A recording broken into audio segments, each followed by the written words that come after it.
Olá pessoal, João Vitor Wrobleski, estudante de psicologia, e a temática que vamos trabalhar hoje é autismo. Então, mais uma temática sugerida aí por um usuário do canal. Se você também tem sua sugestão, pode estar enviando nos comentários dos vídeos, ou então estar encaminhando diretamente para mim na página do G+, do Google+. Pode também estar me seguindo no Google+, né? Pode também entrar na comunidade do Google+, que eu criei, Filosofia da Psique, que é uma comunidade direcionada justamente a conteúdos de filosofia e psicologia. Enfim, vamos entender um pouco o que é o autismo. Então, o autismo ele é uma condição onde o indivíduo ele apresenta alguns sintomas característicos. Então, ele tem algumas características bem comuns que a maioria dos autistas apresentam, em maior ou menor nível.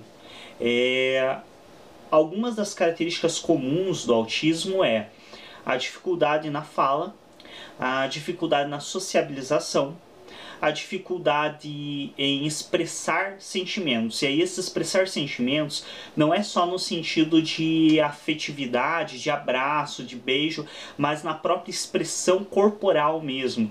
Então, um indivíduo autista ele pode apresentar uma séria dificuldade, por exemplo, em esboçar tristeza, sorriso, de alegria, em gesticular gestos que equivalham à sua linguagem verbal. Então, além da dificuldade na própria linguagem verbal, ele tem dificuldade muitas vezes em estar acompanhando o que as palavras trazem com gestos e com expressões corporais. Também pode apresentar uma enorme dificuldade no toque humano. Então, você tocar, entrar em contato, o autista ele demonstra uma dificuldade neste fator. E pode também estar apresentando alguns atrasos cognitivos. Mas esse pode é literalmente pode, é muito sim ou não. Então, o que acontece? Existem as situações mais drásticas, dois extremos. Em um extremo, realmente o mais drástico do autismo, que é onde o indivíduo muitas vezes não só apresenta dificuldade na fala, como ele chega a não falar, ele não expressa sentimentos, existe um atraso cognitivo e intelectual muito grande. Essa é a situação de um extremo. Porém, nós temos a situação do outro extremo, que aí é caracterizado por algo que o indivíduo ele praticamente pode não apresentar sintomas. Então ele pode tanto apresentar sintomas muito leves, como pode chegar a nem mesmo apresentar esses sintomas. Então isso é conhecido como a síndrome de Asperger. É a situação onde o indivíduo ele manifesta de maneira muito leve sintomas, por exemplo, de dificuldade de interação social. É mais comum se apresentar na maioria dos casos de autismo. Ele pode apresentar uma dificuldade ou outra na fala, falar um pouco menos e apresentar dificuldade em manter contato visual. Porém, ele pode não ter atraso nenhum na questão cognitiva e intelectual. Uma coisa assim que é bem interessante é que o autismo ele não apresenta uma cura evidente. Então ele é uma forma que o indivíduo se estrutura e não apresenta uma cura aparente diante da medicina atual. Porém, nós temos formas de amenizar muitos efeitos do autismo.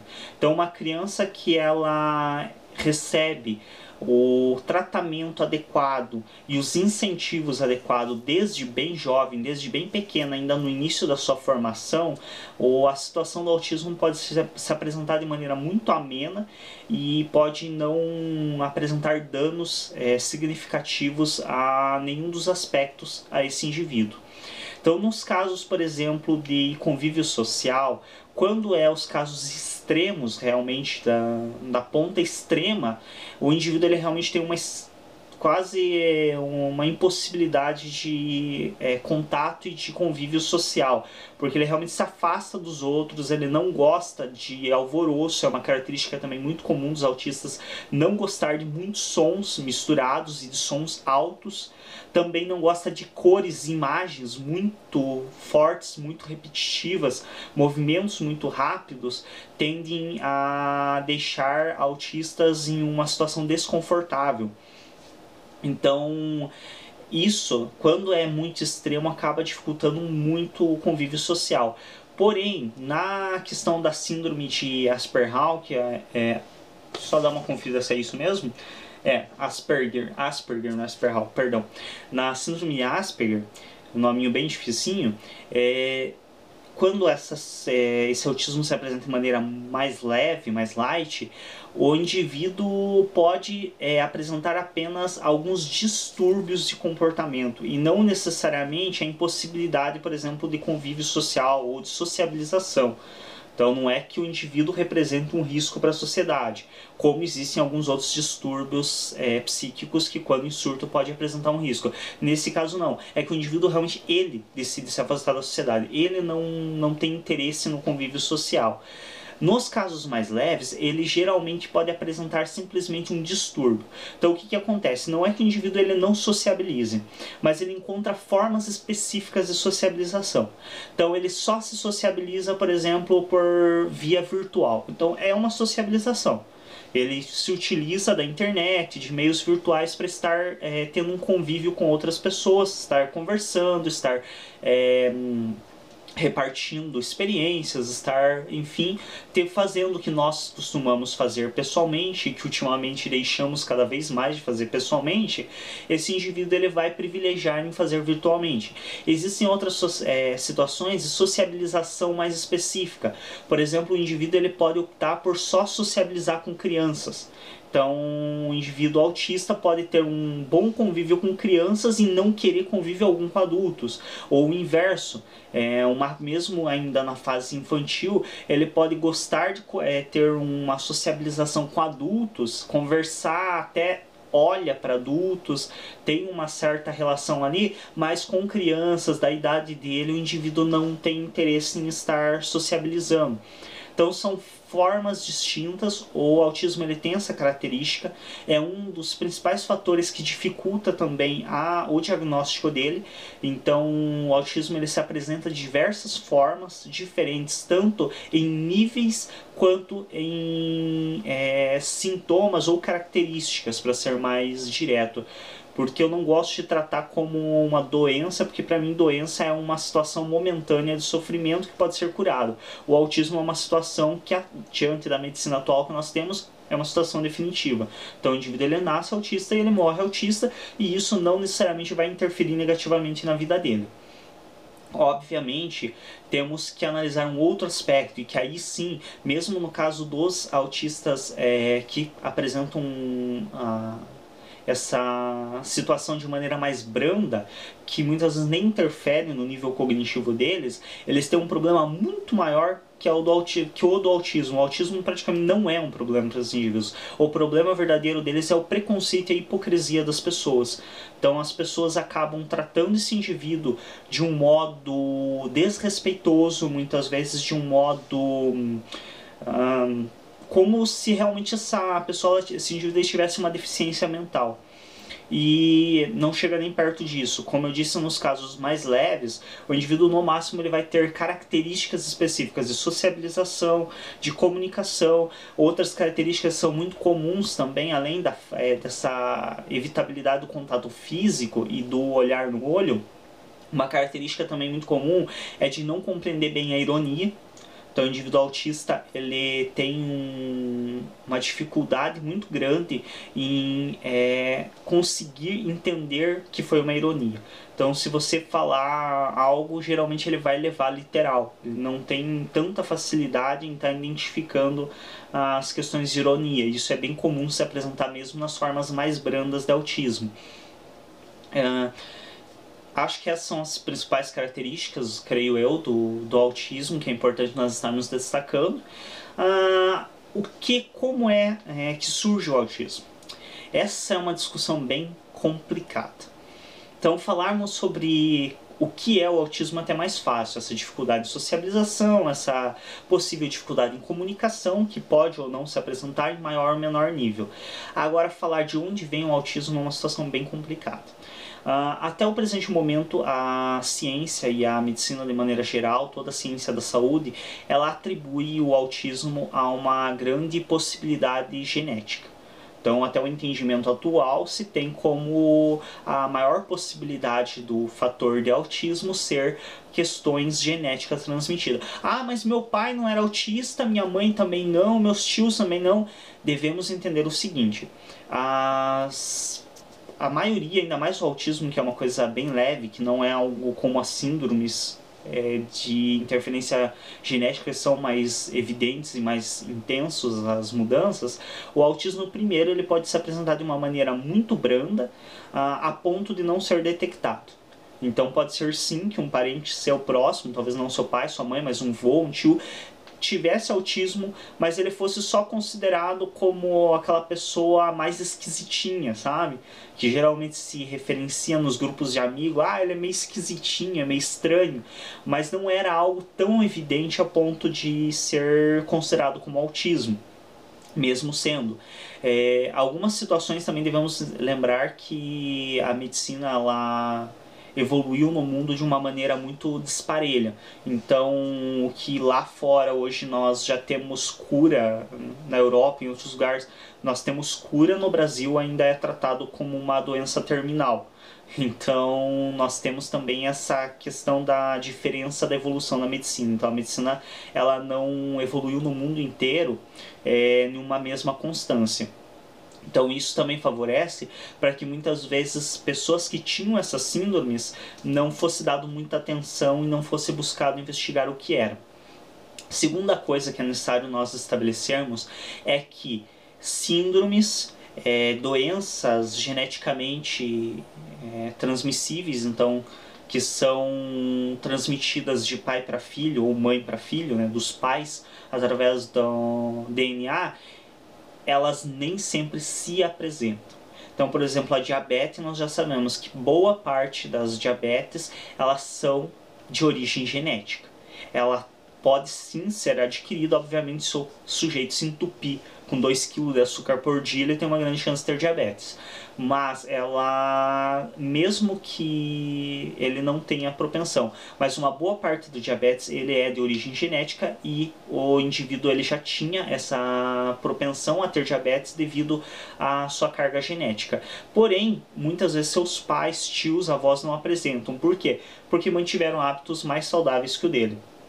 Então, muitas vezes, a situação genética ela não se manifesta devido a certos cuidados que se toma.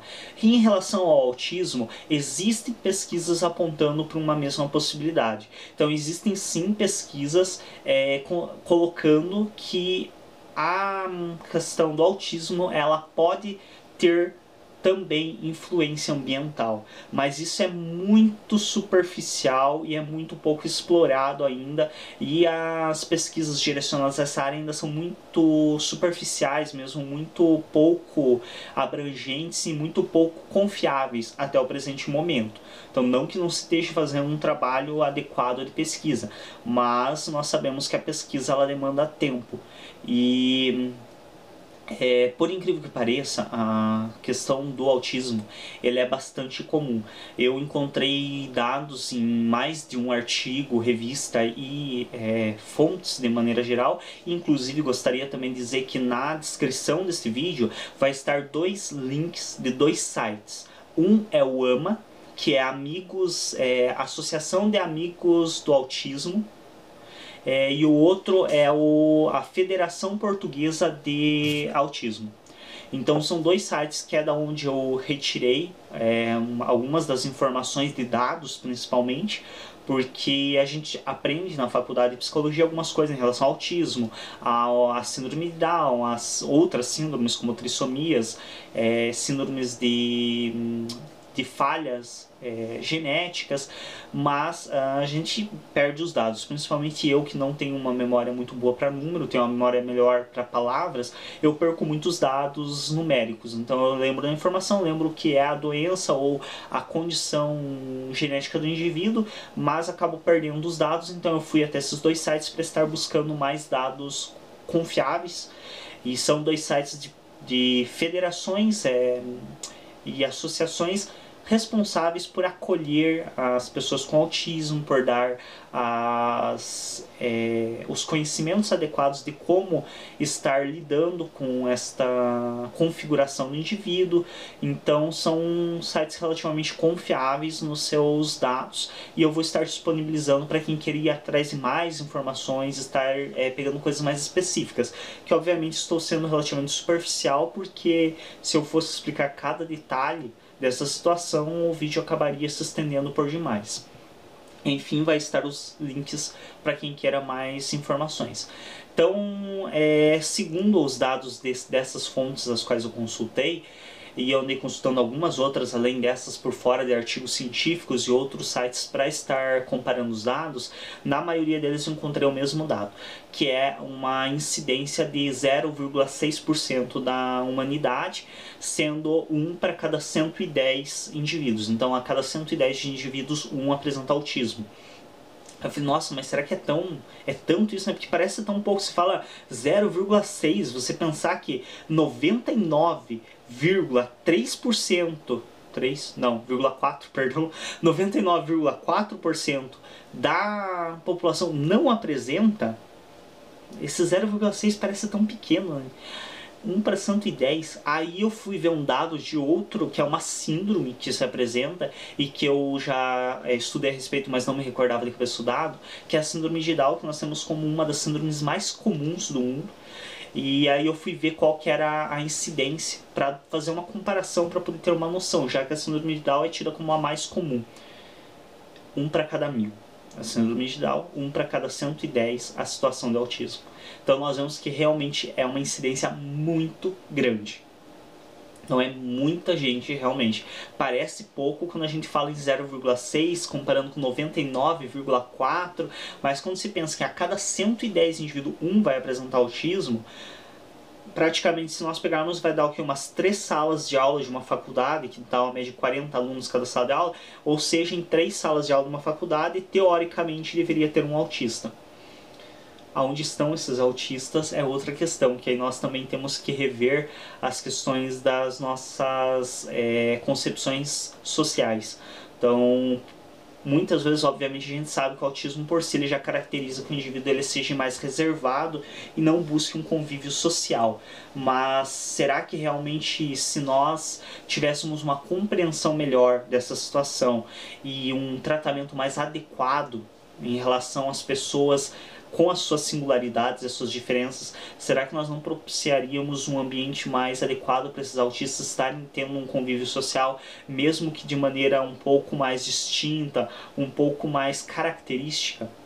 Que é, como dito anteriormente, então muitos desses indivíduos apresentam características de convívio social que distinguem. Então você nota que a forma desse indivíduo se relacionar é diferente, mas não significa que ele não possa ter um relacionamento social. Ele, por exemplo, não gosta do toque, do abraço, mas nada impede de que ele aprenda a conviver, por exemplo, com o aperto de mão ou com o falar. Então existem formas de se estar acolhendo esses indivíduos, desde que se tenha o conhecimento adequado.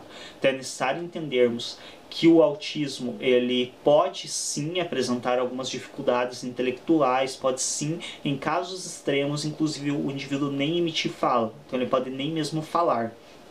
Como ele pode ter muitas vezes uma pessoa que você conhece, tem autismo e você nem sabe, porque realmente tem um convívio relativamente normal, talvez uma pessoa que só evita, conversa meio olhando para outras coisas, com o rosto meio virado, desviando o olhar, evita olhar diretamente, você às vezes acha que é só uma pessoa perdida, que está sonhando longe, e pode ser que esse indivíduo tenha autismo e você nem saiba, porque ele não apresenta em um nível tão grande. Bom, como detectar o autismo? Então aí está uma das situações mais complicadas também. Tô vendo que esse vídeo de autismo vai ser um pouquinho mais extenso do que eu gostaria, porque ainda tenho mais coisas para falar, para de me enrolar tanto. A detecção do autismo ela é bem complicada, porque não existem ainda exames muito específicos para estar, não existem exames genéticos mesmo que possibilitem essa detecção. Então o diagnóstico, até o presente momento, ele é feito através de entrevista e de análise de comportamento. Então se observação do comportamento do indivíduo, que se supõe ter autismo, e entrevistando pais, familiares e o próprio indivíduo, um profissional responsável pode estar detectando se esse indivíduo apresenta ou não autismo. Isso é tido como meio duvidoso, um pouco relativo, mas apesar de muitos considerarem o cariótipo, por exemplo, um exame muito confiável, temos aí certas questões a ser analisadas. Mas o cariótipo, que é usado geralmente para detectar síndromes, por exemplo, ele é tido como muito mais confiável e muito mais, como eu posso especificar, material, muito mais científico, talvez, muito mais palpável. O que é o cariótipo? Então é uma amostra de DNA onde você pareia de maneira organizada os 23 cromossomos do indivíduo. Eu não vou estar entrando em detalhes explicar o que é cromossomo, o que é DNA, o que é carga genética, porque aí são aulinhas de biologia básica que estenderiam o vídeo para além do necessário. Não que não seja importante, todo mundo deveria ter e saber e ter esse conhecimento, até mesmo porque é um conhecimento que deveriam repassar nas escolas, nem sempre acontece, como não foi o caso da minha, eu aprendi isso na matéria de genética na faculdade. Mas enfim, quem quiser busca material por fora para saber o que é bem certo o genoma, o que é o DNA, o que é os cromossomos. Para quem já sabe, está entendendo o que eu estou falando. Então o cariótipo é parear os 23 cromossomos e analisá-los buscando alguma espécie de diferença ou de distúrbio. Então, alguma diferença de cromossomo. Há algumas trissomias, por exemplo, onde um cromossomo, ao invés de apresentar o par, são 23 par, 46 cromossomos, todos eles pareadinhos. Ao invés dele apresentar 23 pares, um desses pares é um trio. Então ele apresenta uma trissomia, que é o caso, por exemplo, da síndrome de Down, que tem a trissomia do cromossomo 21. Então a síndrome de Down é muito fácil de identificar, literalmente. Um bom geneticista, um bom biológico, um bom biólogo, perdão, ele consegue identificar pelo seguinte: ele pega os cromossomos, pareia eles da maneira adequada, separa e ele vai ver que tem um cromossomo a mais. Então não tem como não enxergar, uma coisa muito evidente. É como se o sujeito tivesse um braço a mais. Então a dúvida é muito pequena, porque todos os indivíduos que apresentam as características da síndrome de Down, físicas e psíquicas, eles apresentam esse cromossomo 21 a mais. Existem outras, como por exemplo a falta de pedaços de cromossomos, que levam a outras síndromes, miado de gato, entre outras várias síndromes que tem, síndrome de Turner, várias outras síndromes. Mas isso através do cariótipo. Para o caso do autismo, não há exame de cariótipo, não se identificou ainda uma característica do cariótipo que fosse comum a todos os autistas, o que torna a identificação do autismo somente por entrevista e por análise mesmo de um profissional. Acontece, alguns estudos apresentam de alguns indivíduos com fragilidade, cromossomo X frágil, que eles chamam, que é uma das doenças genéticas, tem muito comum autistas apresentarem esse distúrbio do X frágil, mas ainda não saiu nenhuma confirmação de que realmente todo autista vai apresentar o cromossomo X frágil e que isso tem realmente uma correlação com o autismo. Então não há exame preciso dentro de uma concepção mais positivista de ciência, não há exame preciso para a detecção do autismo. Ele é realizado através de entrevista e através de análise de comportamento. Então se analisa o comportamento do indivíduo para estar determinando se ele é autista e o grau de autismo. E o grau de autismo se determina por escalas de perguntas e de análises que vem dentro de um padrão já determinado por alguns órgãos específicos de como estar estabelecendo isso. Então é uma coisa bastante esquematizada, não é nada na louca, não é nada assim feito de qualquer forma. Quem quiser entender mais como funciona essa escala, como que se atribui tudo certinho, pega as referências que vão estar os dois links na descrição do vídeo, lá você vai encontrar todas essas informações. Bom, há um outro problema que é muito importante falar aqui, que é da mania de todo mundo querer ser médico. Então as pessoas elas têm muito aquela mania de querer dar diagnóstico. Então ela vê um sujeito com alguma coisa, aquela velha história da situação do bipolar. Então tem um outro vídeo no canal, acessem aí, se inscrevam e assistam, do transtorno bipolar. Tem muito aquela velha história, né? O sujeito tá alegre, sorrindo, dali a pouco fica triste por causa de alguma coisa que deu errado, é bipolar. Então as pessoas têm muito de querer dar diagnóstico.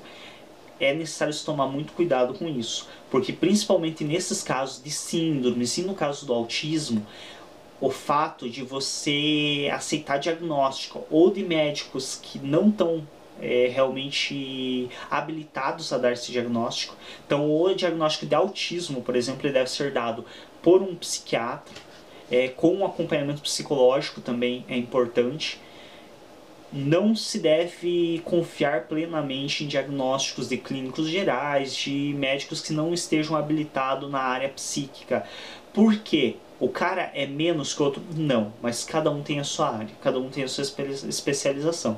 Então o clínico geral, quando ele tem a possibilidade e ele tem uma ética bacana, e a maioria que eu conheço, mas os clínicos gerais faz isso, ele viu uma situação como essa, que pode ser um autismo, ele encaminha para um psiquiatra, ele encaminha para um neurologista, para alguém adequado da área, porque ele é um clínico geral, a função dele é encaminhar realmente para os especialistas. Então é necessário se ter muito cuidado no diagnóstico mesmo dos profissionais da área da saúde. Que dirá então diagnósticos caseiros, que muita gente atribui. Por que eu digo isso? Porque existem crianças que são tidas como com algum tipo de síndrome ou com o autismo, por exemplo, que não são autistas e que têm outros problemas que podem ser solucionados. Tem um seriado, inclusive brasileiro, muito bacana, que se chama Psi, onde eles apresentam um episódio, onde é um seriado sobre psicanálise, e a mulher diz que a filha dela tem autismo, e aí o psicanalista, ele analisando a forma de agir da menina e a forma dela se relacionar com a mãe, ele fala, mas como assim? Ela tem autismo, mas ela aceita que a mãe pegue no colo, que a mãe abrace com a maior tranquilidade, ela só desvia o olhar, não se concentra quando a pessoa está falando. Por que ela não se concentrava quando a pessoa estava falando? Resumindo, para não estender muito, por que ela não se concentrava quando a pessoa estava falando? Porque ela não ouvia que a pessoa estava falando com ela, porque ela era surda, na verdade. E como ela era surda já de nascimento, não se teve um esforço de estar gesticulando, ensinando a ela outras linguagens, ela perdeu uma parte do desenvolvimento da linguagem, que é realizado através da linguagem, justamente por não ter sido detectado que ela era surda e não autista, e se entendeu como ela sendo autista. Então é necessário se tomar muito cuidado com esses diagnósticos caseiros. Não se faz diagnóstico caseiro, isso é completamente repudiável, inaceitável. No caso de diagnósticos de médicos ou profissionais da área da saúde que não sejam especificamente daquela área, se você tem dúvida do diagnóstico, procure um profissional da área. Então vá, mesmo que seja um profissional da área, muitas vezes é bacana você procurar uma segunda opinião, sempre é importante estar buscando mais opiniões e mais informações. Conheça também a situação, principalmente que nem do autismo, para não cair em certas tolices de estar exercendo preconceito e de não entender que o autismo, por exemplo, é uma situação onde o indivíduo pode ter um convívio perfeitamente comum e muitas vezes, inclusive, certos aspectos do autismo podem favorecer ele em muita coisa.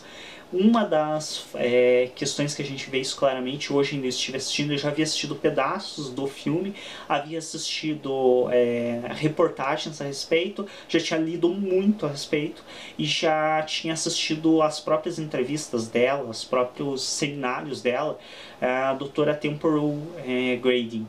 Então, Mary Temple Grandin, ela é uma americana. Ela é formada psicóloga, mestrada em zootecnia e hoje ela está no nível de PhD em zootecnia. E ela é autista. Ela foi responsável por uma revolução mundial no manejo animal. Então ela é uma referência, quando se fala em bem-estar animal, o nome é ela. Ela revolucionou o bem-estar animal no mundo inteiro. E é uma das mulheres mais influentes do mundo que teve algumas dos atos assim mais revolucionários da história, principalmente do contemporâneo. Então é uma pessoa incrível. Tem um vídeo, eu consegui encontrar no YouTube em espanhol, não sei se há em português, eu consegui encontrar em espanhol, eu tenho facilidade em ouvir e entender filmes principalmente no espanhol, no castelhano, no espanhol americano. Aqui no espanhol da Espanha eu já não tenho tanta facilidade, mas no espanhol falado aqui na América eu tenho um pouco mais de tranquilidade para entender. Se você quiser, esteja buscando ou legendado ou em português. Se você entende espanhol, eu já encontrei no Google, inclusive tem também os próprios entrevistas da doutora Temple e algumas palestras e seminários dela. E ela é o exemplo claro disso, que o autismo pode inclusive auxiliar o indivíduo se ele souber manusear e utilizar desse fator. Então, para quem quiser entender, assistir o filme mesmo, o nome é Temple Grandin. É um filme fantástico, conta a história de vida dela e demonstra claramente como o autismo pode ser um fator auxiliar em algumas coisas e como isso não é um empecilho pro convívio dessa pessoa. Ela vai ter um convívio distinto, obviamente todos nós temos nossas características pessoais, mas nada que impossibilite essa pessoa de ter estudo, de desenvolver uma carreira. E a doutora Temple é o exemplo perfeito disso. Eu me emociono só de lembrar o nome dela, porque é realmente alguém que para mim já, da minha formação anterior técnica em agroecologia, ela era uma referência devido ao bem-estar animal, e nós trabalhávamos com a área animal em agroecologia. E na área de psicologia ela continua sendo uma referência porque ela era formada em psicologia e voltou a questão da psicologia para os animais. Então, para mim, ela é incrível, é fantástica. Estejam procurando saber um pouco mais a respeito dela para vocês entenderem como é o autismo, como ele funciona de uma maneira um pouquinho mais evidente na história de vida de um autista. Espero que isso tenha auxiliado a esclarecer algumas coisas. Gostaria de pedir a quem esteja assistindo a este vídeo que realmente busque conhecer e ter um pouco de entendimento antes de fazer afirmações leigas. Então, antes de ter preconceito, antes de falar sobre, busque ler, busque entender, busque conhecer, para não estar tratando de maneira diferente, muitas vezes uma pessoa que ela é sim diferente como todos nós somos. Ela tem suas características próprias e ela tem sua própria forma de funcionamento. Não significa que ela seja melhor ou pior do que ninguém. Então, e não significa que ela vá também ter um empecilho de vida social, que ela não possa ter uma vida social. Talvez ela tenha uma vida social com características próprias, apenas isso. Obrigado a todos por assistirem esse vídeo. Não esqueçam de estar acessando os links embaixo para estar vendo um pouco mais de material e informações a respeito, se for do interesse. Esteja acessando o canal, se inscreva, clique em gostei para nos ajudar a destacar o vídeo e até um próximo vídeo.